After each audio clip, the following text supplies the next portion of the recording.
Live from MMA Fighting Studios, this is Between the Links. And now, your host, Mike Heck. The iconic voice of Esterlin welcomes you to a brand new edition of Between the Links. And ladies and gentlemen, UFC 281 has come and gone. And what a freaking show it was. Drama, talking points, new champions, incredible fights, stocks rising, stocks falling, happy moments, sad moments. It had it all. And we are here to recap some of those moments, look at some of those storylines, and also take a look at a very busy weekend ahead with the UFC back at the Apex on Saturday, Bellator putting out a big show tomorrow in Chicago with 2 title fights. It's fun to be a fan right now. But let's get into things. Let us introduce the panel first. The undefeated exhibition player, the co-host of No Bets Barred, a man and voice featured on many a program here on the MMA Fighting Podcast and show networks, Mr. No Gray Area, Mr. All In, Mr. Jed Meshew. How are you, buddy? I'm doing great, Mike. We're going to have a lot of new champions. We got the 2 in the UFC. We're about to get 2 in Bellator. Some one shenanigans going down. Just a whole host of new champions in the month of November, apparently. And back on the show, our boots on the ground in New York, and what an insane week it was for him. Now we get to hear from him following UFC 281 from MMAfighting.com. Mr. Jose Youngs, welcome back, sir. Hey, I had dinner with our good friend Phoenix Carnival, and she told me how to beat Jed. Well, first I said, how do you beat Jed? And she said, you don't know? And I said, no. I go, everyone just kind of simultaneously agreed to do one big collective make-a-wish kind of thing to let him win over and over and over. And I was like, well, I just assumed that. Now that you say it out loud, it makes much more sense. So here we are. Well, some fire right off the bat. Jed, your response? That's solid. Fire. Good work, buddy. Yeah. Can't even Now, knock him. Good effort. It was a good effort, but before we get into UFC 281 and this weekend and the actual game itself, I would be remiss if we didn't begin the show by remembering the late Anthony Rumble Johnson, 2-time UFC title challenger who passed away on Sunday at the age of 38. And for me, I'm sitting at the airport on Sunday, jumped on Twitter, having something to eat, watching some football, and I started seeing some of the posts about it, and then ended up confirming it. And I got to say, it was like a punch straight to the stomach. And it was very public. He was going through some health issues, some very tough ones, but to see it lead to that, it was a shocker to say the least. So Jed, I wanted to begin with you. What was your reaction to finding out the news, and what will you remember most about the man known as Rumble? It was very surprising. You knew there was something going on just because of how the whole Bellator situation had played out, but you didn't know what, and it never really occurred to me that it was this serious. So the fact that he passed is just came out of nowhere. As far as what I'll remember, the first thing I always think of when you mention Anthony Johnson is Tommy Spear, and that's how I'll always remember him. R.I.P. Tommy Spear, who's also left in the center of that cage somewhere in the Midwest or wherever that fight night was. Jose, to find out this news after an emotional UFC 281 fight night and fight week, you were there for all of it.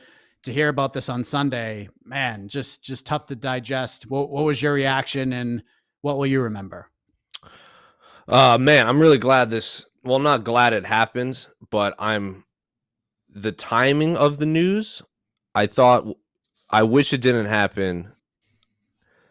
How do I phrase this? I'm happy that we didn't get the news during fight week. It would have kind of cast a big dark shadow over everything. I feel like I've interviewed Anthony Johnson a lot, and I feel like he wouldn't want that, if that makes sense. Like, he wouldn't want the story to just be about him and to take away from all the fighters. So in that sense, I'm sad Anthony Johnson is gone. It caught me off guard, but then we all kind of, like Jed said, we all knew there was something going on behind the scenes. So the timing of it was jarring. I was also in the airport, but I know Anthony wouldn't have wanted everyone to be talking about him during a really big fight week. And what I would remember from him is I was at his first fight back into the UFC after his World Series of Fighting, his regional circuit run, when he jumps back up to light heavyweight to fight Phil Davis. And that whole fight week, that whole media day and everything, Phil Davis kept talking about how he was just going to beat Anthony Johnson and go fight John Jones. He even tried to face off with John Jones, and Anthony Johnson was just like, okay, neat. I'm going to go beat this dude up. And then he did, and he won. And then from there, he just hit the ground running and, melted Lil Nog, melted Alexander Gustafsson. He kind of had, like everyone talks about Francis Ngannou having this freakish power, but Anthony Johnson had that Deontay Wilder power for a long time. It's also now, like, I was watching a lot of his replays back, like when I was on the plane, waiting to catch my plane, and it's crazy that at one point in time, Frankie Edgar and Anthony Johnson were one weight class apart. That's just baffling to me. So, yeah, Anthony Johnson will be missed. Yeah, just a ferocious competitor, so scary and powerful in the cage. That Very been a hell of a positive fight. presence. Yeah, holy Frankie cow. versus Anthony Johnson, hell of a fight.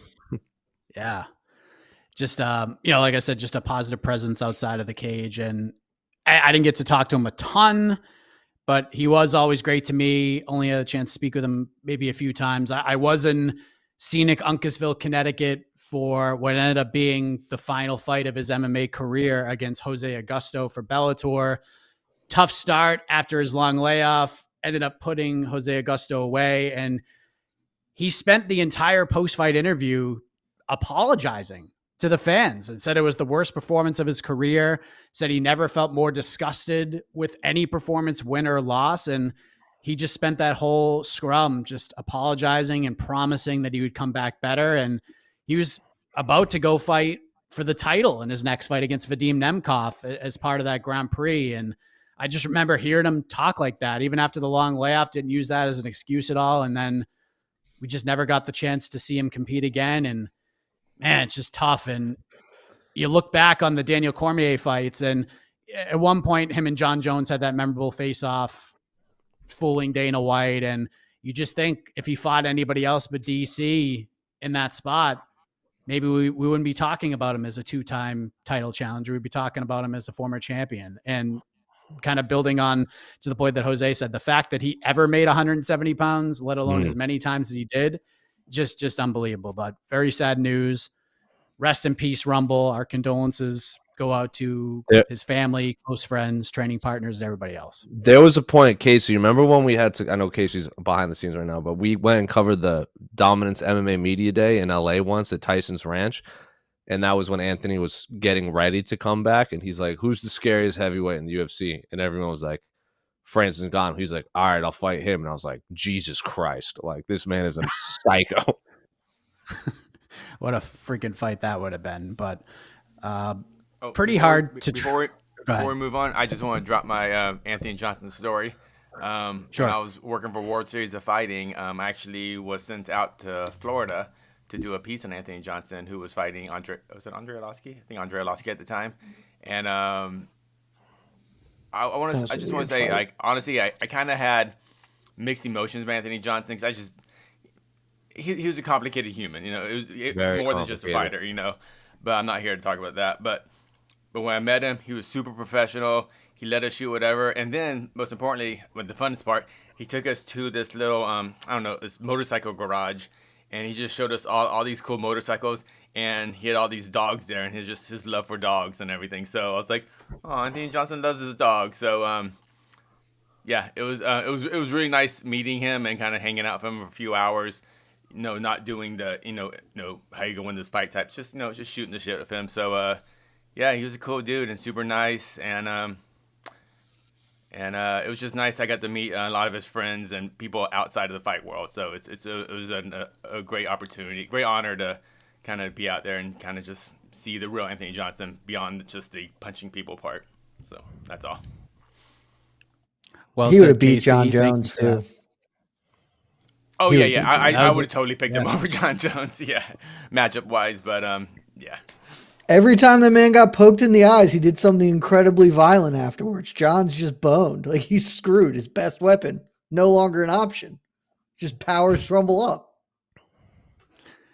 Just one of those fights we never got to see. There's probably a list of those, but RIP Rumble, just really sad news. And it's very difficult to transition from starting the show like that, but we have a show to do. Let's get into the aftermath of UFC 281 because Alex Pereira does it again. He defeats Israel Adesanya. He becomes the middleweight champion of the world. He's now 3-0 against Adesanya in the combat sports world. He was down on the cards heading into the 5th. I feel like that's a story and a narrative we've talked about a lot this year. Needed a finish, and he goes out there and gets it done. So, Jose, you were in the building for the whole thing. Your reaction to Pereira's comeback win, now adding another fascinating chapter to this already compelling story between these two fighters, and your thoughts on the stoppage itself.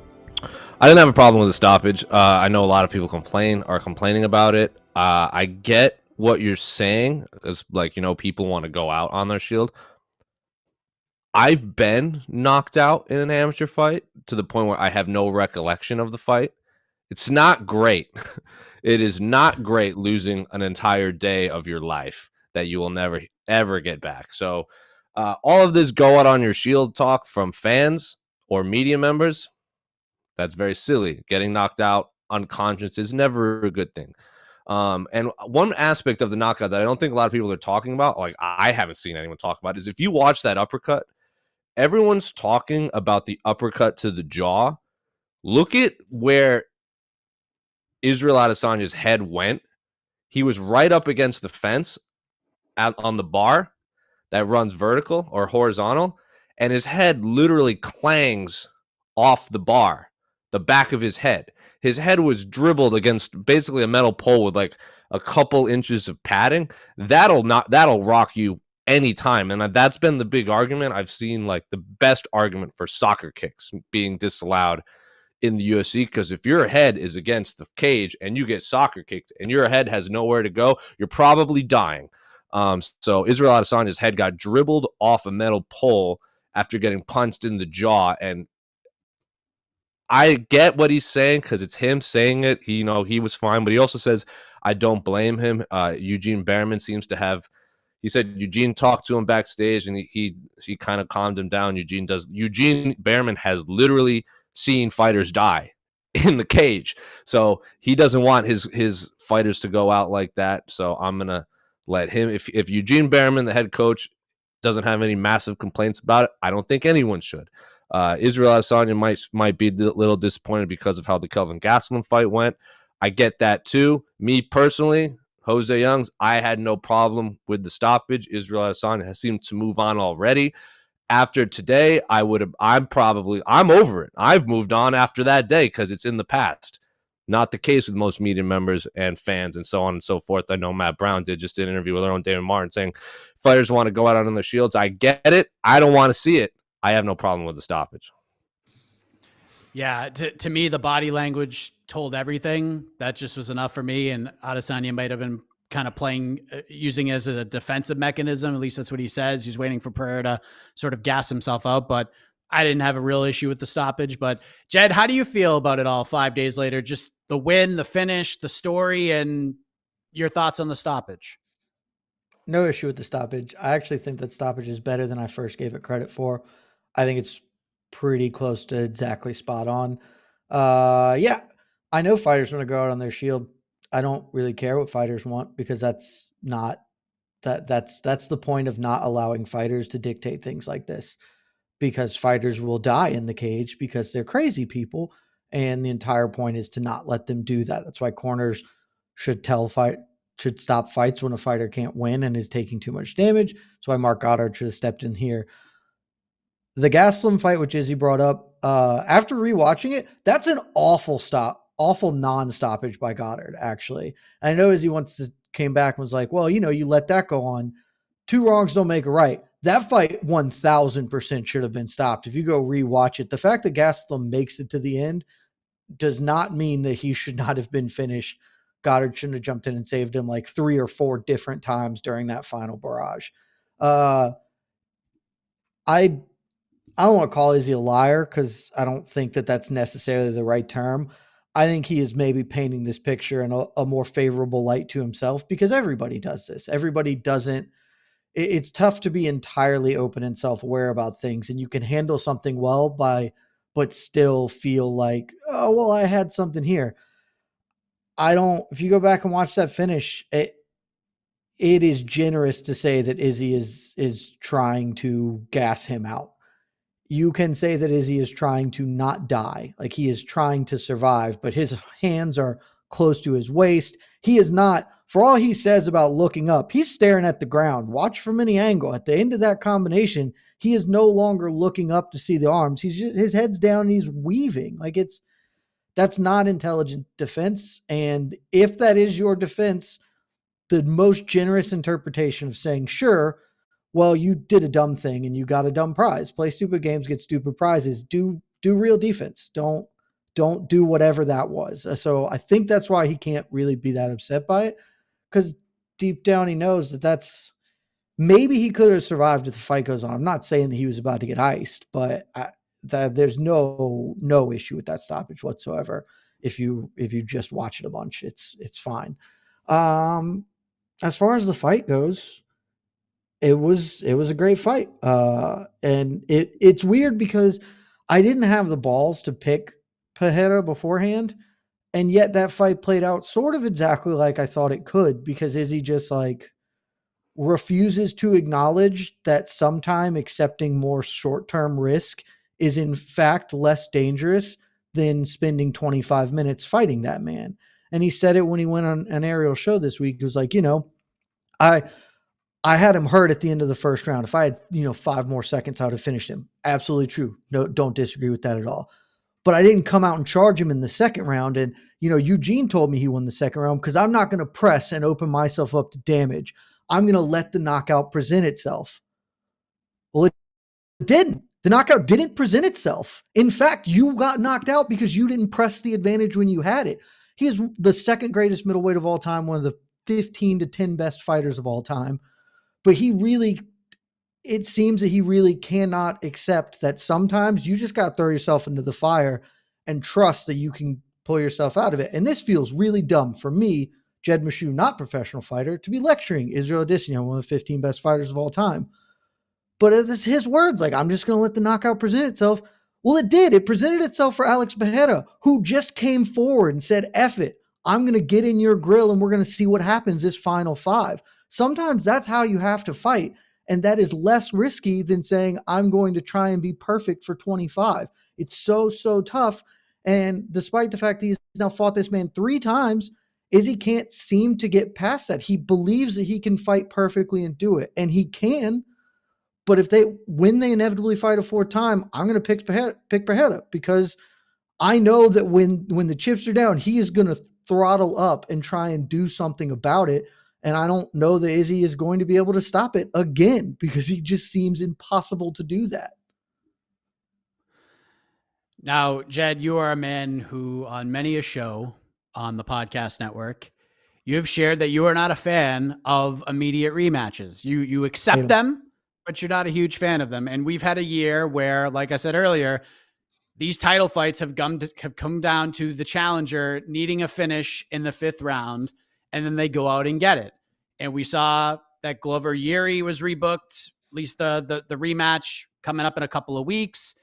We're going to get Kamaru Usman trying to get it back against Leon Edwards. Where are you at with this one? Is this a matchup you feel needs to be run back right away, or is this a fun back pocket fight that you can go back to whenever the UFC needs it? I don't like it. I'm fine with Leon Usman, because if it's the 3rd fight of a trilogy where you've split, sure, run it back immediately. That's fine. Even though overwhelmingly the way those fights play out is the person who won the second one wins the third. I get that. In this instance, Izzy's now 0-3 against him. And granted, MMA, kickboxing, not the same sports, but still, I just have never liked it, because it feels slightly unjust to make somebody beat a champion twice. When they did the thing, you should just kind of allow them to do that. We're going to get that, and that's fine. Like, the fight was quite good. The fight was the best Izzy fight since pre-Jan, that initial run is his best fight. Is the most entertaining. the dynamics at play, and certainly it'll be $1 million pay-per-view when they run that back again. So I get why we're going to do it. I would like slightly prefer to just watch Behead fight, Robert Whittaker or Paulo Costa, somebody else just to do it. But I'm not going to die on this particular hill. Jose, what do you think? I mean, look, if you're the UFC and Izzy's ready to go by like July International Fight Week 2023, it's a no-brainer to throw this one on the card, maybe in the main event spot. It's going to do bonkers numbers. The story writes itself. But what do you think? Is this one that you immediately need to see run back? Yeah, I tweeted like within seconds of the fight ending that run it back. Also, Izzy will probably be ready to go before International Fight Week. He said that on the MMA Hour when Ariel presented, like, well, what about July International Fight Week? And he's like, oh, that's way too far away. Like, I'll be ready before then. So maybe June, maybe May, depending on where they go. If this fight happened in like September or August, then I would imagine they would want to do the rematch as the main event of the Rio card, but obviously they didn't. The UFC fumbled the bag with Jose Aldo fighting in Salt Lake City, Charles Oliveira fighting in Abu Dhabi, and then they probably should have booked this fight further away. So then maybe they do if Pereira won, then they would do the second fight in Rio. But I digress. That's not happening. I don't have a problem with them running it back right away solely because all the other matchups that would make sense for like the next contender are booked. Like you got Cannonier, you got Strickland are going to fight. You got Paulo Costa versus Robert Whittaker happening, and if Paulo wins, that's the last fight in his contract. Who knows if he even resigns? So it seems like all the rest of the top middleweights are busy at the moment, so I have no problem if they run it back with Israel Adesanya. Because let's not forget, Israel Adesanya took this fight. He didn't have to take this fight. Alex Pereira has the least amount of experience at MMA for a UFC champion ever, right? Maybe Lesnar. Brock's the only other one. Brock's the only one that's better. Brock. So if I'm like, how many other champions are going to take a fight against a guy who has less than 10 fights, who's like 30 pounds heavier than him in Madison Square Garden? Izzy, I think, earns the right to, get this rematch. Plus, he's not one of these champions that was angling for these super fights for so long. He's just down to fight whoever, whenever, and I think the UFC's seen that, so I have no issue with them running it back. Plus, I just think, and I would favor Izzy. Izzy was like, 3 minutes away from winning? I would honestly favor Israel Adesanya in the main event when they rematch if he doesn't get punched in the face really hard again, which is very hard to do against Alex Pereira. Jed, last thing on this. The interesting thing about Pereira being champion, and you even said that you would pick him against Adesanya in the rematch. Or let's just say rematch comes along, beats Izzy again. How confident are you that we could have another long reigning champion at 185 with Pereira at the helm? Like, there's still a million questions about this guy. I've seen some media members even go as far as to say that Pereira is the worst UFC middleweight champion of all time. And I'm not ready to... That's objectively not true. Yeah. That is objectively not true. I've seen someone tweeted that, so it's just there. I bet I can guess who tweeted that. Do you feel? I mean, do you feel confident with the questions that you have that if he beats Izzy a second time, he could be the champion for a long time? No, he can't be the champion for a long time. He can be the champion for a while. He's 35. He's got a lot of miles on him from kickboxing. Surely not MMA, but he cannot be the champion for very long. He can be the champion for a few defenses because I will pick him to beat Izzy. We were talking about this. Maybe it was off air. Maybe it was on the ranking show. I don't remember. It might've been ranking show. Like, I think he's got a pretty good shot against Robert Whittaker if they fought. I think he would, in fact, defeat Jared Cannonier. I'm just looking at the UFC's top 5. Derek Brunson won't ever happen, but like reasonable chance to defeat Derek Brunson, who excels at pulling defeat from the jaws of victory. I think we talked about, I think Marvin Vettori is in my opinion, the toughest fight for him in the weight class. So at the time, he's in pretty good shape as far as who he might have to fight. Again, he's 35 though, and you give it 2 years, he can get to maybe 3 title defenses, but I just don't think that this is a long-term thing for him. That's age is just too big of a difficulty to overcome. Jose, do you agree with that? Or do you think he can match what Izzy just did potentially with the title defenses? We're talking about brown belt level Alex Pereira, right? He does technically have a brown belt. I can go buy a brown belt right now. Doesn't mean I'm a brown he belt. also has a black belt in kickboxing, just saying. According to his Wikipedia page. Right. So I think Robert Whittaker matches up better. Like Robert Whittaker himself said it at the on-sale press conference that he thinks he matches up better with Alex than Israel, but look at the size of the fella, I think was his exact phrasing. So Robert Whittaker is a very good wrestler for the middleweight division. I think he would have if Israel Adesanya can take you down and hold you down for a long time, then I would imagine Robert Whittaker could. Cannonier probably could too, but those two are not the tallest middleweights. I don't think he's going to go on a run that Israel did, but I think he's going to find. Could he knock out Robert Whittaker? Could he knock out Jared Cannonier? 1,000%. That man's fist, like when I was there, when he was like at media day and holding, like, look at the size of his hand holding the microphone. It's comical. So if he touches you, you could die for sure. If he punched me in the stomach, he could kill me by punching me in the stomach or kicking me in the stomach. Against a high-level fighter that can mix it up, I would favor Robert Whittaker. Robert Whittaker, Paulo maybe. Paulo would be really interesting because Paulo fights like an absolute idiot in there.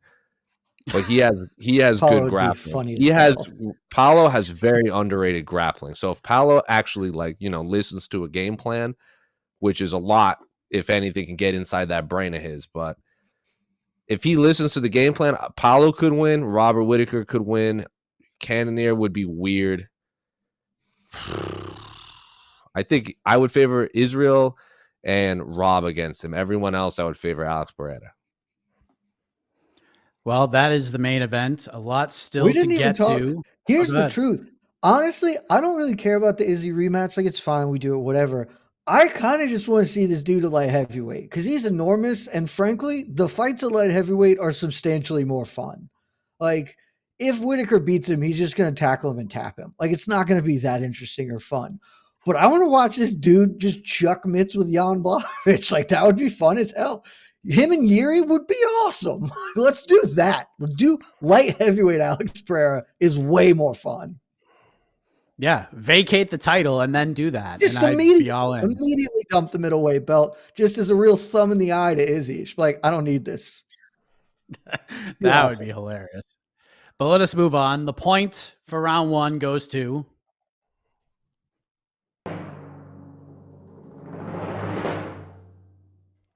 Good comeback, but Jose Youngs gets the point. It's 1-0. That's true. It's true. So let's put a bow on UFC 281. Let's go to Zhang Weili's title win against Carla Esparza. She's now a two-time strawweight champion. The result, not all that surprising, mostly due to the stylistic matchup. But to Carla's credit, she fought her ass off. She had a competitive first round, and she just got out-muscled and finished in the second. So Jed, you went all in on this fight. Your thoughts on the bouts, the performances from both women, and your excitement of the second reign of Zhang Weili, because she seems like she's clicking on all cylinders right now. Carla outperformed my expectations, which isn't saying a lot. I had low expectations, certainly, and she did lose pretty dominantly in the second round, but she competed in the first round, which was more than I kind of thought she was going to do. So good for her. Weili won the fight that she's supposed to win. Maybe not in the manner in which she was supposed to win it, but she got the dubs. Who cares? I don't know what to make of the strawweight division. It is the weirdest division in all of MMA, and that includes the middleweight division, which is now currently captained by a dude with 7 fights or whatever. Like, it is because she has lost twice to Rose, who has lost twice to Carla, who has lost once to her and would certainly lose again if they fought.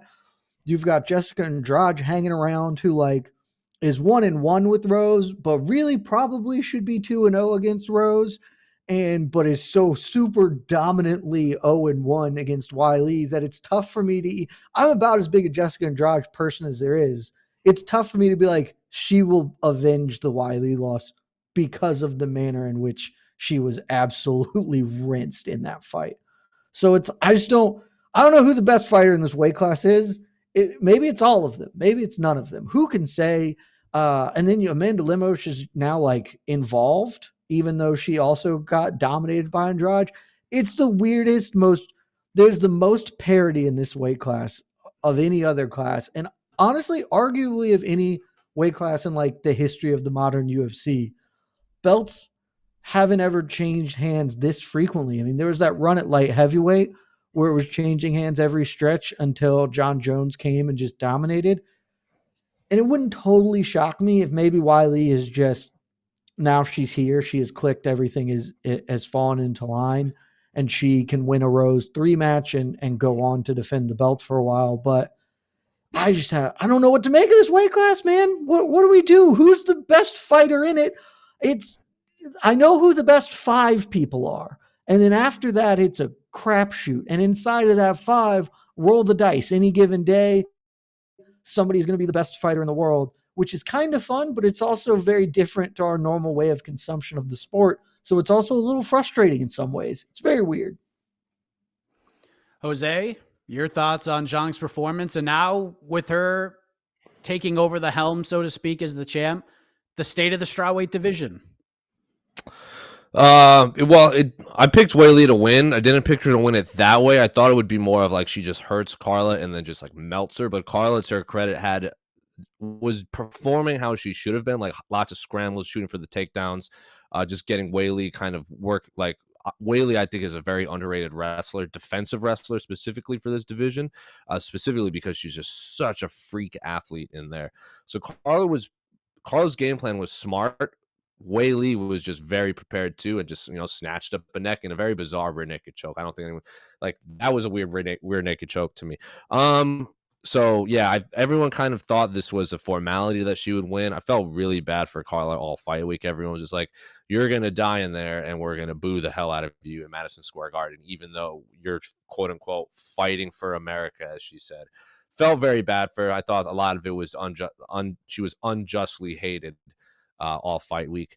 But in terms of the future of this division, I think the fight that I want to see is Weili versus Jessica Andrade 2, because Jessica Andrade went in as the champion to Weili's backyard, got clipped very early and finished. And we always talk about how, a lot of champions that get sparked early, long reigning champions that get sparked early, they probably deserve a rematch. Like we never got the Jose Aldo Conor McGregor rematch, which I think sucks. I know Jessica Andrade wasn't the long reigning champion at the time, but she's since built her way back up in that division. Unfortunately, she has a flyweight fight with Lauren Murphy on the Rio card. So if she wins in flyweight and wants to drop back down to strawweight, I'm not going to say no to Jessica Andrade. She's kind of like the BMF of any of the women's divisions right now. She wanted to fight at featherweight at one point, just because she wanted to be the first woman to fight, or first fighter to fight in 4 weight classes in the UFC or something like that. So that's the one I want to see. What will happen depends on how the Lauren Murphy plays out. I want fresh matchups. Lemos is there. I think that's next woman up. Why not? I think Weili wants to stay active as well. So one of those two. I don't particularly want to see a Rose thrown into a title fight again. I selfishly want to see Rose versus Marina, because Marina's been calling for that fight for a very long time. Definitely do not want to see. I want to see Rose versus Carla 3 just as badly as I want to see Ryan Bader versus Phil Davis 3. It just does. It's just not going to work out. So yeah, one of those fights. I don't really care though. Jose, Dustin Poirier versus Michael Chandler, the gnarliest fight of 2022. It might not be the best fight of 2022. It'll be on the list, but it was pretty damn gnarly. And Poirier gets the submission in the 3rd round. And this guy is just about this life, Jose. Dustin Poirier is about this fight life. And sure, Chandler has been a great investment for the UFC, but the future of Dustin Poirier is interesting after this fight in particular, because I think he's kind of in the Max Holloway place where he's just a big star. He's over big. He doesn't need a title or to fight for a title to keep that same stature. But as people who cover the sport and who have followed Poirier all of these years, we know what an incredible moment it would be for him if he did win the title before his career ends. So I guess my question after this fight is, what do we do with Dustin Poirier now? And your reaction to such a gnarly and crazy fight? Dustin Poirier is the greatest mixed martial arts fighter to never hold an undisputed UFC championship. That's where I put Dustin Poirier in the annals of time. That dude, like, look at his resume. Like, he called it the violence triangle, like the violence triangle of Justin Gaethje, Michael Chandler, Eddie Alvarez. Those are three. Like, if you put a list of like the 5 to 7 greatest lightweights ever, Dustin Poirier's probably fought all of them, and the only ones he's lost to are Khabib, who many people consider the greatest lightweight of all time, Charles Oliveira by submission, who has the most submission wins in the history of mixed martial arts in the UFC. So I'd put, if you want to argue that Dustin Poirier is the second greatest lightweight ever, I'm not going to argue. If you want to call him the greatest fighter to never hold undisputed UFC gold, I will agree with you. That man, like, I don't know what else you could say about Dustin Poirier. He is just so impressive at everything he does. Everyone was talking about that huge flurry that Chandler had and like rocking Poirier and everything in the first round. Go watch that in slow motion. Michael Chandler did not connect with a lot of punches. Dustin Poirier was rolling with those, and Michael Chandler was connecting with a lot of air, and Poirier was really rocked by that headbutt. So Dana White said it best. You might as well have just cut the fight of the night check right on the week before, or the second Dustin Poirier and Michael Chandler signed that contract. Just fill out the fight of the night check right there. I don't hate Michael Chandler like Jed hates Michael Chandler. His personality, don't really care for, as our former colleague Alex Savage once described it as toxic positivity. I think that's a good way to put it. But in terms of fighting, I mean, I'm never going to miss a Michael Chandler fight. That dude has never not been in a single boring fight since signing to the UFC. Even Bellator, he had a lot of exciting fights as well. So whoever they fight, don't really care. I'm going to tune in. Dustin Poirier should probably fight, I don't know, Charles Oliveira again, if we're not going to get the Beneil Dariush fight, which makes the most sense, but I get why Dustin Poirier doesn't want to do it. And who Michael Chandler fights, I mean, I want to watch the Eddie Alvarez trilogy. Probably not going to happen. Gamrot called him out. I obviously want to see that, but if you want to run it back with any of the people he lost to in the UFC, so be it. I just hope Michael Chandler's in a 5-round fight next, because I want to see that man do crazy things for 5 rounds. Jed, what do we do with Poirier? It's a really good question. I will say that Fedor is the greatest fighter to never hold a UFC title. We can just stop that there. But Poirier is not a bad guy in that top conversation. Unbelievable career. Like, especially his late run has just been outlandish. He called it the violence triangle.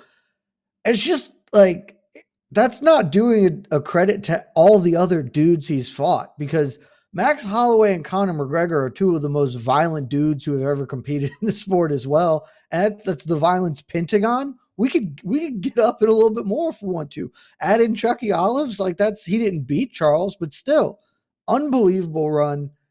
I don't know where you go. The only fight that makes sense, because he doesn't want to do Benny Dariush, and I get why not. And I'm fine with it. I think you just do Justin Gaethje. You just run that one back. Fight of the year. That's what he said. Poirier, 8 fight of the nights, by the way, tied for company record now. All he's looking for are the marquee names, the marquee fights that can be fight of the night, fight of the year contenders. There is nobody better to fight for a fight of the year contender than Dustin Poirier. They fought once a long time ago. I think Gaethje is a lot better, frankly, than they were at that point. And as much as I hate, and I frequently say on various shows, I hate that the lightweight, like the top of the lightweight division, is squatting on their rankings by just round robining each other. You can't make me hate Dustin Poirier versus Justin Gaethje too. That fight is just too damn good. So if I had my druthers, that's where I'm going with him. Last thing, and I think this is an easy one, and Jed, you got to draw the long straw for this one, but you could still make cases for some other people if you like. But Jed, who is the unofficial 6th player award winner of UFC 281? Who is the low-key MVP of that event? So we're not including the top 3 fights, I'm assuming, in this? No, because that's not low-key. That's okay. So we're looking low-key. Let's take a gander here. I mean, I'm going to say Aaron Blanchfield, though I don't think it's the correct answer because I know people really like Hanato Moicano in his post-fight speech, but Aaron Blanchfield's going to hold a belt. So Hanato Moicano is never going to fight for a belt. Aaron Blanchfield is going to be a champion. And she absolutely rinsed Molly McCann. That fight was not close. That fight was not even in the realm of competitive. And sure, I expected it, but she even exceeded my high expectations for her. This woman, either in a few years, if Shevchenko has kind of lost her fastball and still hanging around, or in less than that, and Shevchenko has just abandoned the division, this is the next champion of the flyweight division. Erin Blanchfield, know the name because she is going to be in your lives for a decade plus. Jose, what say you? Do you agree with that, or does somebody else stand out? Probably Hanato Moicano because he's yelling for money. And what do we always say is the most important thing in prize fighting? Money. Your health. So everyone always talks about title fights and this and that. Neat. Go make bread, son. So Hanato Moicano, who refers to himself as Hanato now, I'm all about it. That dude was hilarious, both at the press conference, both in the post-fight interview and all that. Let's see. Called for had one of the most exciting post-fight interviews we've had in a very long time.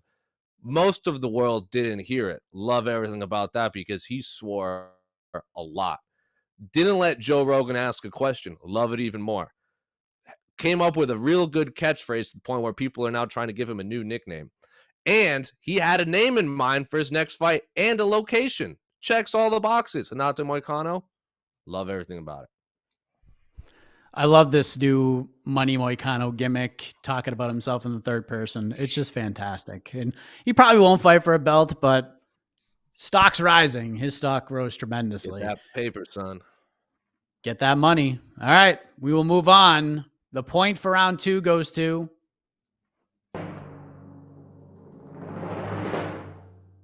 Jed Bashu. It's 1-1. Let's go ahead and turn the page. This weekend, we have, as Jed alluded to earlier, some One craziness. They're back with a Prime Video event tomorrow. Some chaos on the scales, but we'll focus on the other 2 events right now. Bellator 288, headlined by Vadim Nemkov versus Corey Anderson 2 for the light heavyweight title. We know how the first one ended. We have Patricky Pitbull defending the lightweight title against Usman Nurmagomedov. The UFC is back at the Apex, headlined by Derrick Lewis versus Sergey Spivak. We'll focus more on Bellator in this round, but Jose, if you could only watch one of these cards, which one are you picking? The Bellator one, obviously. There's 2 title fights and 2 interesting fights. The Corey Anderson, Vadim Nemkov fight. Corey Anderson keeps saying he's the best light heavyweight in the world. At one point, I would listen to that argument, especially because he had wins over Glover and Jan. Yuri obviously has seemed to taken that mantle as the best light heavyweight and most exciting light heavyweight in the world. But Vadim Nemkov, I thought for a long time looked pretty unstoppable in the Bellator cage. And then Corey Anderson was on his way to winning before some skullduggery in that fight. End of the fight. Was it no contest or was it a DQ? I don't remember the exact no contest ruling. Yeah, so no contest. So I'm glad they're running it back. Corey Anderson should have $1 million at this point, and the Bellator light heavyweight championship around his belt. He doesn't seem to particularly care about the Bellator light heavyweight championship because he's all about making that money now. Good on you, Corey Anderson, especially now that you have kids and everything. And then Patricky Pitbull has obviously been in the Bellator for a very long time. He's the brother of Patricio Pitbull and Usman Nurmagomedov. Mike, you've interviewed that team, that Dagestan team, enough times. You've interacted with that crew enough times. They all kind of say that Usman and Umar might be the 2 best after Islam. So it seems like a formality that Usman Nurmagomedov is going to get the Bellator championship, and which means that Khabib will have coached both lightweight champions of the world in 2 different promotions. Also, Khabib is now the team captain of Team Bellator, of Bellator versus Rise. And so how Bellator pulled that off is just baffling to me. Strange choice, but the answer is very obviously the Bellator card. That just has much more fascinating fights to me, top to bottom. Jed, what say you? I disagree with the top to bottom aspect of it because a Bellator undercard is not strong. It's a Bellator undercard. I don't think I need to say much more beyond exactly what it is. If you're just looking at main card, absolutely Bellator, because all the reasons Jose said. We're gonna get 2 new champions because Corey Anderson's probably gonna beat Vadim Nemkov. Is super gonna beat Tricky Pitbull, and that's dope because Habib is a genius. He retired undefeated, and now his 2 disciples are the lightweight champions of the 2 biggest orgs in the world. And this is like if Rocky Marciano just decided, I'm going to quit and then I'm going to coach Floyd Patterson or whatever. Just like unbelievable that what the hell is going on with his legacy and just stacking on top of it despite not fighting anymore.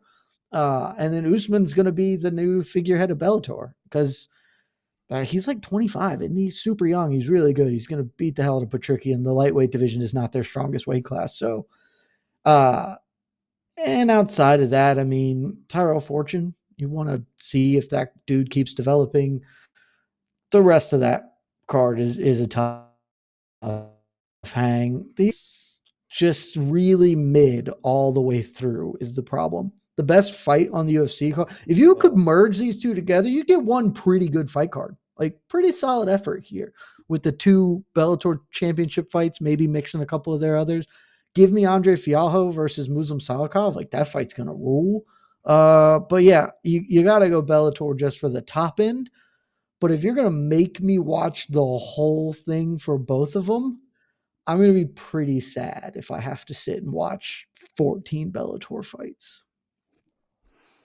So sticking with the Bellator card real quick, we have the 2 title fights. Jed, both challengers, heavy favorites, Corey Anderson, Usman Nurmagomedov, and Usman is the 4th biggest favorite on the card, which on a UFC card doesn't mean a whole lot. On a Bellator card, it just speaks volumes and how the betting community sees him, because typical Bellator undercards are a lot of minus 1,100 favorites and things of that nature. You're confident both challengers will emerge victorious with titles, but which one of these 2 title fights actually interests you more? Oh, the main event, Nemkov Anderson, certainly, because the only reason I'm confident is because I watched those 2 guys fight previously, and I went into that fight thinking that Nemkov had a pretty clear advantage, and then fight was competitive in spots, and then in the 3rd round, Corey really took it to him, and maybe Vadim, escaped with his belt intact from that and went back to the lab, and he is better. Like it wouldn't stun me if he came and won this fight. And either way, it's going to be more competitive and more interesting for however long it goes on. Usman Pitbull is one-way traffic. Like that's unless we get a major upset, this fight is going one way, and so that's not as compelling to watch as the main event. Is there I haven't listened to a bet sparred yet. Is there a big bet coming on Usman Nurmagomedov? We considered an all-in bet on him again, but then I was like, I don't want to keep redoing that gimmick because I'm gonna be making another all-in bet in the not too distant future as well. So, I'm firing a sizable wager down on him because he's going to win. But again, it's like the Weili fight. Like I didn't care. The Weili, I had no nerves. I had minimal interest in it. Like I'm interested because it matters, but I know what's happening. Like I am aware of the outcome.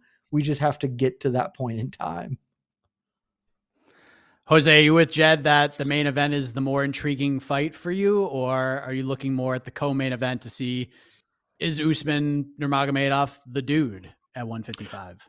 I have literally zero preference on which one I have to watch, but for the sake of your show, Mike, I will say the co-main event is more interesting solely because if the greatest of anything does anything, I want to watch it. Habib Nurmagomedov, a lot of people, including myself, consider him to be the greatest lightweight of all time. He told us how many years ago that Islam was going to be the champion of the world at some point, and that worked out real well. So if Khabib tells me that Usman Nurmagomedov is going to just tear through Patricky Pitbull, I'm going to want to watch it. Also, let's not forget Chris Gonzalez, the last guy he fought. I interviewed Chris Gonzalez once. I think it was before his Bellator debut. And he said, Chris Gonzalez's phrase was like, the second I enter the cage, the argument for best wrestler in MMA ends. And I was like, well, I don't quite know about that, but I love your confidence. Then Usman Nurmagomedov made light work out of him. So I am very curious to see how Usman Nurmagomedov fares against Patricky Pitbull. How many fights does Patricky Pitbull have? Like 40, 30 something? It's a lot of experience in there. Do I pick him to win? No. But I want to see how Usman Nurmagomedov fares against someone of his experience level. Because who did Benson beat? Benson Henderson beat in his last fight is someone else from that team. Mike, do you remember? Yeah. I know who it is because he ended up fighting on you guys the Eagle FC card next. Is Peter Queally or Islam Mamedov? Mamedov. Islam Mamedov. That's probably the guy I'm about. thinking of. Mamedov. So Islam Mamedov was also part of that team, and everyone was like, oh, after the Brent Primus fight where Brent Primus just out-grappled Benson Henderson, it's only a matter of time before someone from Khabib's team does it too. Didn't work out for him. So I'm curious to see if Patricky Pitbull uses any of that fight to kind of bring into this fight to combat this Dagestani wrestling. I'm very intrigued by both, but for the sake of this game, I will pick the co-main event to debate Jed. All right. Well, let's debate something else. The point for round 3 goes to sick transition, Mike. It goes to Jose Youngs. It's 2-1. Let's debate something else. I just looked at the clock. I was like, we gotta the tagline for the show. Let's debate something else. No disrespect. It's just for the sake of time. So let's head to Las Vegas. Let's head to UFC Vegas 65. Derrick Lewis versus Sergey Spivak. The main event coming out of UFC 281. We're heading into a stretch. Coming out of 281, we get a week off for the Thanksgiving break, and then it's on to UFC Orlando, which is a really good card. UFC 282, which is a pretty deep card. It's kind of a tough spot for this card to fall into, but the good news is we got some early day MMA, 1 p.m. Eastern prelims, 4 p.m. Eastern main card. We'll be wrapped and packed by this bad boy around 7. Love that. So Jed, we'll start with you. What do you think of this card as a whole for the follow-up to arguably the UFC's best event of the year? It's a fight card. They are filling their contractual obligations to ESPN to provide 42 events or 46 events, whatever it is per year, so they can get that sweet, sweet Disney money. Like I said this on another show, I hate fight cards the week after pay-per-views because they are always awful, and you usually have so many storylines coming out of that event that like it would be okay to not have anything this week, to just take a little more time to digest what happened and not move right on to this. That's where it is. This card gets a huge bump by being at 1 p.m. Eastern. The West Coast people have to love this. You get to wake up, fights are on, you're done before dinner. Ideal fight card placement as far as I'm concerned. The main event is, you're never going to find me bitching too hard about Derrick Lewis fighting. So maybe someone's getting finished one way or another in the main event, and I'd lean towards Derrick Lewis getting to do the damn thing. So that's kind of neat. Jack Della Maddalena, really cool guy. Love watching him fight. So that's cool. Kennedy I can't ever say this man's name. Njoku. Yes. That. Let's go with that. I like him a lot as I guess maybe not even a prospect to this point, just as a player, a guy who can continue developing and maybe make some noise in the light heavyweight division. But Mike, you're getting 2 heavyweight fights on a UFC main card. Like there's only so high that this thing can be rated in anyone's estimation. So yeah, it's if you had nothing else to do on Saturday, certainly worse ways to spend your time. Jose, what do you think of this card? I mean, listen, not a ton of stakes involved here, but if you look at each individual matchup in a vacuum, we're going to have some fun fights. So your thoughts on this as the follow-up? Oh, an eye roll. Uh-oh. Is what the only stake in this is Derrick Lewis still a top 10 heavyweight? Like, that's the only stake. Like, Jack Della Maddalena is without question the most interesting fighter on this card in terms of his fighting, and he's the opening fight of the main card. Like, come on, man. Like, Jennifer, like Marina Moroz. I was saying, Marina Moroz, Jennifer Maia are ranked fighters, sir. Yes, Marina Moroz is an interesting fighter. She doesn't fight a ton. She has very good boxing. Jennifer Maia has fought for the belt, and a lot of people kind of use her like, oh, you get a prospect on the up and up. Who's the Neil Magny of this division? Jennifer Maia, you're going to go fight so-and-so. That seems to be her role at this point. So, like, Vanessa Demopoulos is very popular nowadays. Vince Morales, Miles John will be a very fun fight. But in terms of stakes, not a ton. How many fights has Derrick Lewis lost in a row? 3? 2? No, I don't only know. one, because he beat Chris Dawkins. So wasn't that he's lost 2 in a row. 2 in a row. He's lost 2 in a row and 3 of 4 then, correct? Sergey Spivak has lost. Sergey Spivak just beat who? Greg Hardy? Was that his last win? Like, what do we – did he win one after that? Augusto Sakai maybe? I don't know. He, in fact, beat Augusto Sakai. Right, and Kenny Njoku has lost 2 of 3. Iwan Kudalaba's 2 of 3. These are losses. And when I say 2 of 3, I'm saying 2 of 3 losses. Andre Fialho was really cool when he fought every other day, and then he still is. This is his 5th fight in 2022. Yeah, and it didn't work out for him in his last fight. That's why I'm saying stakes. There's not a lot of stakes on this card. Are there fun fighters? Yes. No stakes on this card. So if we're doing the AK Lee gymnastics score, 1 to 10, 1 being nothing, 10 being UFC 281, 2, maybe 3. Wow, I'm usually the one negging fight cards. I can't believe this. Fialho Salikov is a fight for like top 20, let's say top 20 welterweight. Does that feel right, Mike? 2 welterweights coming off a TKO loss. Sick. Love it. Top 25 welterweights coming off TKO losses. Love everything about it. Like, doesn't really do much for me. What's Chase Sherman's last win? Jared Vanderaa. Am I remembering correctly? How many losses Jared Vanderaa had in a row? So we're clear. Waldo Cortez Acosta's last win is also Jared Vanderaa. Cool. Just so we're clear, finished Jared Vanderaa. One didn't. This is the sweepstakes for who beat Jared Vanderaa better. Not for nothing. I like Vanessa Demopoulos. She's a very nice woman, very bubbly personality. She lives here in Arizona. Fun grappling. She definitely lost to Jinh Fry. Like, I watched that fight. I scored it for Jinh Fry. And if you're losing to Jinh Fry in 2022, like, come on. I love you too, Jinh Fry, but like, you might not be in the UFC after your last performance. So on a scale of 1 to 10, I'm saying 2 to 3, somewhere in there. Not the best. Derrick Lewis versus Sergey Spivak is a really good pay-per-view opener. Everything else under this is a really good prelim card. So that's all I'd phrase this. Well, let's touch on the main event before we move on. Derrick Lewis, Sergey Spivak. On paper, from a rankings perspective, I guess, Jose, this makes sense. But when you actually see the poster and headlines, it's kind of a head scratcher in some ways. Like, this is where we've ended up. For whatever reason, someone made them Siamese twins.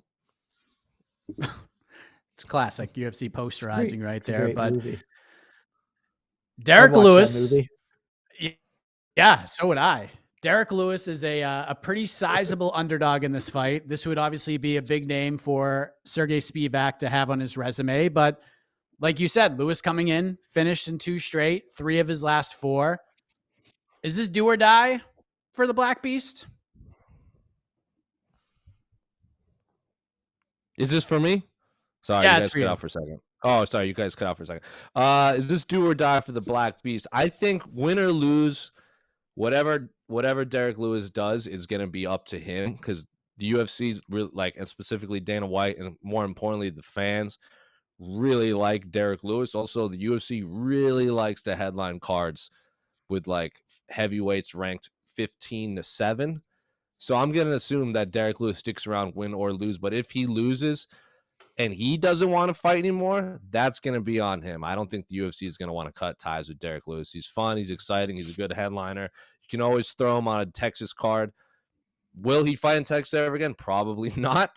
But no, I don't think this is do or die for Derrick Lewis unless he wants to call it a career. Jed, agree with that? Or is he just kind of beyond wins and losses at this point? Doesn't really matter. Yes. Yeah, it doesn't matter. If the UFC is never going to fire this dude. One, he's a heavyweight, and the aforementioned Jared Vanderaa hung around for. I'm not even sure he's fired yet, and he hasn't won in like a decade. So you can hang around for at heavyweight forever, and Derrick Lewis is beloved, so he really can fight here as long as he ever wants to fight. And you do just match him up against like Andrei Arlovsky. That's pay-per-view main event. Not a pay-per-view main event, but a fight night main event or a pay-per-view main card fight, you know, like you can do a ton of things with him. We still never got him versus Jairzinho Rozenstruik, which boggles my mind. I also think it doesn't matter because things are going to beat Sergey Spivak. So it's all kind of moot, but yeah, even if he somehow loses to Spivak, it's not going to matter at all for him. All right. Well, enjoy the card on Saturday, some early day MMA. The point for round 4 goes to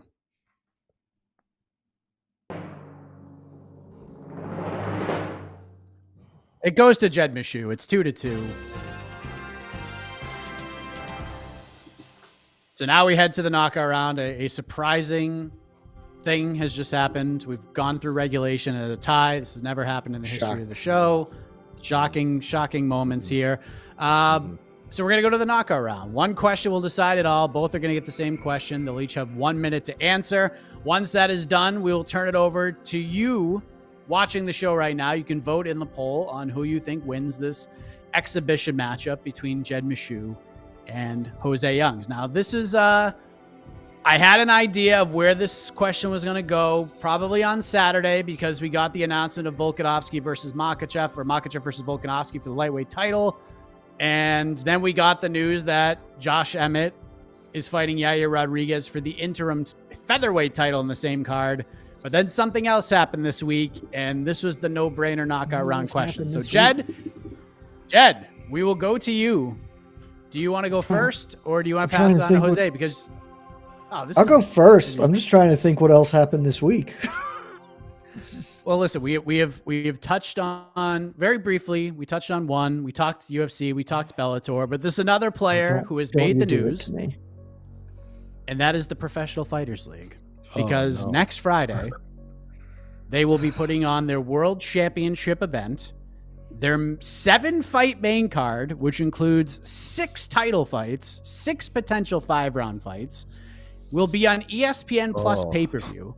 And for weeks, we were wondering what the price point would be. People were throwing out, maybe it's $9.99, maybe it's $19.99, no more than $24.99, right?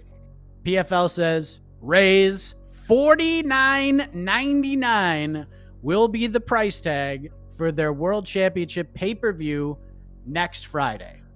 1 minute on the clock. Your reaction to this decision-making, this price point for this particular card. Your time starts now. What in God's name are you doing? I think it is questionable to have a pay-per-view event at all, because you're not popular enough. Just give your product out for free. That's how you do it. You get people hooked with the free sample, and then you start charging them when they actually care. People don't care about PFL. You could fire this thing onto ESPN that Friday or whatever when nothing else is going on to actual mainline ESPN and try and rope people in. Instead, no one is going to buy this thing. Like, if this clears 20,000 pay-per-view buys, I will be personally shocked, because I wouldn't buy this as a fan of MMA, because I'm not going to pay money to watch Ante Delija fight Mateo Scheffel for $1 million, because that's insane. I will also add, it's a little weird that Kayla Harrison is headlining this, not because it's weird that she's headlining it, but because once she sells 10,000 pay-per-view buys, all of her leverage for Chris Cyborg cross-promotional pay-per-view goes out the friggin' window. This is terrible. All right, Jed, very positive about this pay-per-view and the price point. Let's go to Jose. Maybe he will mimic the positivity. Who knows? Jose is he's been up and down today, throwing out 2 to 3 on a UFC rating for a fight night card. So he's the wild card here. Same question for you. $49.99, Jose. Are you getting your wallet out? Your time starts now. I mean, it's a little baffling that it's $49.99. I would have just pulled out something like, just make it $69, because then everyone will just make memes about it. And then word of mouth spreads on social media that PFL is selling a pay-per-view for $69. Or you can pay $4.20 to watch one fight. I'll pay $4.20 to watch just Kayla Harrison fight. And then that's also funny because our humor is that of a 14-year-old, because we're MMA fans and we haven't mentally matured past 13 years old. We all think fart jokes are funny too. I'm doing things for you, PFL. That's what it should have been. So anyway, will I do $49.99? Probably not. Will it sell more than the Fedor, Matt Mitrione, Chael Sonnen, Vanderlei Silva pay-per-view? I think that did somewhere between 90 and 110,000 pay-per-view buys, which according to Jed, Fedor is the greatest fighter to never hold undisputed UFC gold. He's in the co-main event. He couldn't even do like 200,000 buys. So make it $69 or $4.20 for one fight. That's an interesting option. Just you could do partial payments for just singular fights. An interesting take. That would be truly incredible. Zero people would buy the Ante Delage and Mateo Scheffel fight. Zero people. It's a good way to test who the draws are in this company. There you go. Amari Akhmedov, Rob Wilkinson, get GTFO, baby. Not spending $4.20 on that. If you had to spend $4.20 on one of these fights, one championship fight, I'll say, which one are you buying? It's got to be Stevie Ray OAM, I guess. I mean, Brandon Loughnane and Bubba Jenkins is going to be a scrap. Yeah, I'd probably go with that one. But or do you just who knows? Maybe it's a Kayla fight just for the promo to watch? You want to pay $4.20 to watch Kayla Harrison eat a human being, or go to a decision with her again? True. I'm a huge fan of that particular fight, so I'd probably watch it, mainly because Kayla is not nearly the favorite she should be, given the fact that she's already beaten this woman twice soundly. I just want to hear what she's going to say after the fact if she does win. So that might be worth the $4.20 right there. So, all right, vote, as it says right there. Is it Jed Meshew? Is it Jose Youngs? It's an exhibition match, so it doesn't truly matter. But Delano programming Taylor, note. Sadabu Sai. That's going to be fun. That'll be a fun fight, though. Sure. That'll be fun. Are they in the top 50 welterweights in the world? I don't know. $4.20, and you'll find out. So cast your votes tomorrow, 10 a.m. Eastern. We'll do another heck of a morning. We'll have a preview show tomorrow for UFC Vegas 65, probably around 3 p.m. Eastern. We'll have your Bellator 288 coverage. People's pre-fight show for Vegas 65, Saturday, 12:30 p.m. Eastern time. Love that. Post-fight show. I think AK and I are actually going to record onto the next one on Saturday night as well, because we'll have all this extra time on our hands. And then we get ready for... Yes. I'm now deep in the well here. This is a 12-fight card. Yeah. 7 of them are championship bouts, which means they could go 5 rounds. Why are there other fights on this card? What in the name of God? Like, I know Kayla's going to hopefully gets a finish, but if all of these go 5-5s, like, I guess at least you're getting time for money for your $50. Because shit, PFL man. needs. Would you pay $49.99 to watch a PFL card if they took all the stats off the screen? No, the stats are the best part because it's incredibly stupid and funny. Oh, okay. I would pay $49.99. The smart cage. The smart cage is my favorite thing about the PFL. I would pay $49.99 if at the end of it they went up to every champion and they're like, we'll give you $3 million, but you have to enter a battle royale against all the other champions. That would be awesome. The loser gets $3 million, including Kayla Harrison. Dude, And then there is an amateur MMA fight opening this card up. There is somebody named Dakota Decheva fighting Catherine. Why are those fights there? What is going on? There's an amateur fight on this card? There is. I could have been on this PFL card? You could have. Why did it not? Oh, man. I genuinely hope all 6 of these things go the full 25 and PFL ends at like 5 in the morning. Absolute lunacy. Oh, man. Well, hey, who knows? Maybe this card will be UFC 281-esque, and it'll just be chaos and gnarly, and all sorts of craziness will happen. But so then we'll try to maintain some positivity. If a tree falls down in the forest and no one's around to hear it, does it make a noise? I still predict that PFL is going to come out and say, you know what?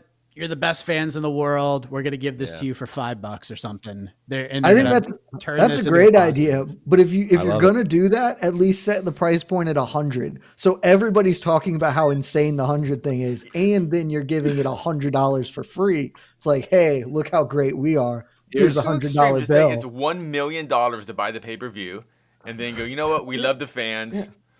Only $49.99. What a deal! You just saved like $900,000 overnight. You're making money by spending $50 on this pay-per-view. I did the graphic for this. What do you like? When I made the graphic, we're so mean right now.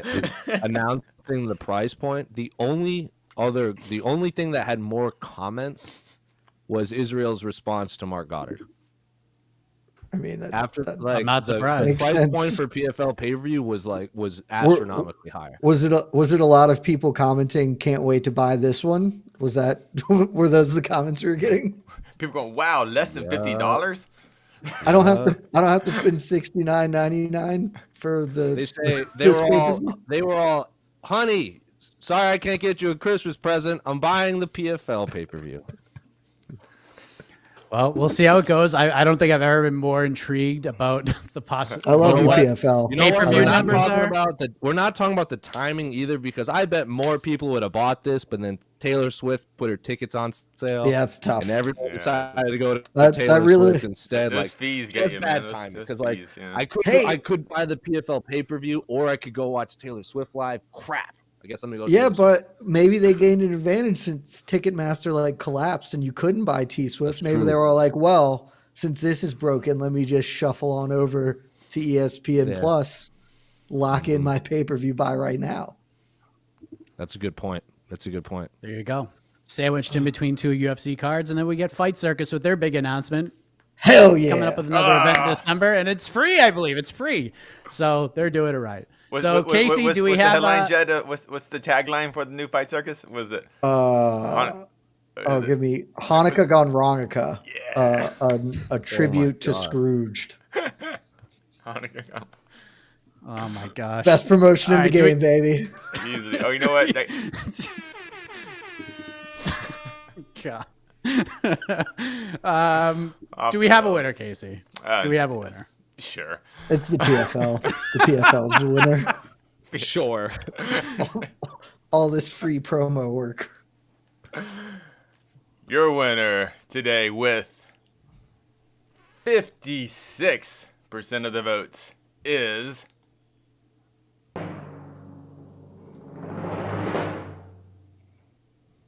Jed Meshew. Mm-hmm. Man, Exhibition Jed is a whole different animal. I don't even care. I'm just mythical looking at this creature. Fight Circuits poster, and it's awesome. There you go. So, congratulations, Jed. Or, guess fake congratulations. This wasn't a real thing. But what would you like to say? I'd like to say that if you haven't been watching Fight Circus, despite the fact that I've been telling you for literal years at this point, they've got another one. They just finished 4 Sin Lawyers, Guns, and Money, which was a train wreck, but still delightful because it always is. Fight Circus 5 announced today, as we mentioned, Hanukkah Gone Wrongica, an homage to Scrooge. December 17th, it'll be on Fight TV. Since it just got announced, I don't know what's going to be on there. I'm sure it's going to be a lot of wacky stuff. Since it's an homage to Scrooge, we're probably going to get like a Ghost of Future, Past, Present, etc. Fights going on. Past. Yeah, who can say? Could be anything. It's Fight Circus, so Tune in. It's going to be the best. I'm very, very excited about it. That's all I got. Veronica. Oh, what are the 12? Sort of I'm dream. sorry. There's more. There are 12 fights of Christmas. We've got, of course, an MMA symmetrical fight. Bro, if they don't do a fight involving everything in the 12 Nights of Christmas song, then what are we even doing? We've got a Christmas karaoke battle. I need 6 drummers drumming around the cage. For sure. Why not? Sounds like a great idea. 5 golden rings at the top that they have to collect in order to win. Sign me up. Oh, man. So much. The That's possibilities actually a are really endless. good fight idea. You have to go. Man, that should have been the knockaround question. How do we do these 12 fights of Christmas? But stay tuned next week. Actually, no show next week. I don't think, because it'll be Thanksgiving. I was going to say, it seems bold for us to be doing this on Thursday next week, but okay. We'll not be doing it on Thursday next week, but we'll figure something out. Maybe we'll just do like a Jed Talks kind of thing and no game. But Casey, you can hit the exit music. We are done. Thank you for joining us. We appreciate it very much. Enjoy all the fights this weekend. Maybe we'll be back next week. Who the hell knows? But we'll definitely be back in 2 weeks ahead of UFC Orlando. For Jed Bashu, for Jose Youngs, Casey on the 1s and 2s, the iconic voice of Esterlin takes you home. I am Mike Heck. We'll see you next time on Between the Links. Good night, everybody. This has been Between the Links, an MMA fighting production on the Vox Media Network. Love you guys.